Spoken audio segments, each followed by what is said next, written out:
বিসমিল্লাহির রহমানির রহিম। কিছু কিছু লোক আছে পৃথিবীতে সমস্ত দেশে, আমাকে বাংলাদেশেও আছে, ঢাকা, খুলনা, বাগেরহাট, গ্রাম অঞ্চলও আছে। এইরকমের কিছু লোক থাকে, আছে, থাকবে, এটা নিয়ম। তা এই সাহসী লোকের মধ্যে ভিপি নূর হচ্ছে একজন। ভিপি নূরের নাম বলে ইউটিউবেতে সার্চ দিলে তার নামটা আসে। যারা জানেন না তারা এইটা জানিয়ে নিতে পারেন।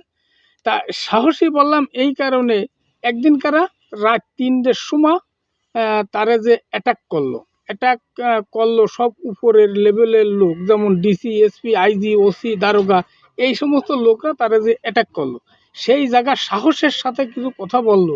যেমন, এই মাতাল পুলিশ আমারে ধরতে আইছে এই রাত্রে, আমার জিত ফলা নিয়ে, তা দেশে কি কোনো আইন কারণ নেই, এই ধরনের বহুত কথাগুলো বললো। বিস্তারিত আপনারা জেনে নিন।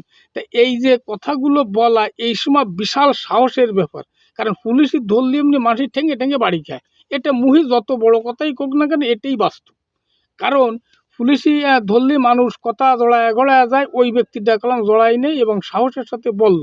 তারে একবার কোর্টে নিয়ে আসার সময় দুইটা পুলিশের গাড়ির পরে হাত দিয়ে এসে আসলো। সেই জায়গায় সাংবাদিকই বলল, কি ভাই ভালো আছেন?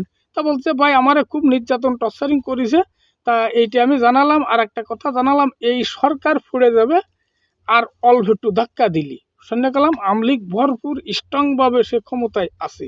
এই কথাগুলো বলা গেলাম বিশাল সাহস এবং কলজের ব্যাপার। তা এই সাহস কলজে সবার থাকে না, কিছু কিছু মানুষের থাকে। তার মধ্যে এই ভিপি নূর একজন। কথাটা যদি ভালো হয় আর যদি বিশ্বাস না হয়, এটা সার্চ দিলি ওর নাম আসে, আপনারা যাচাই করে দেখতে পারেন।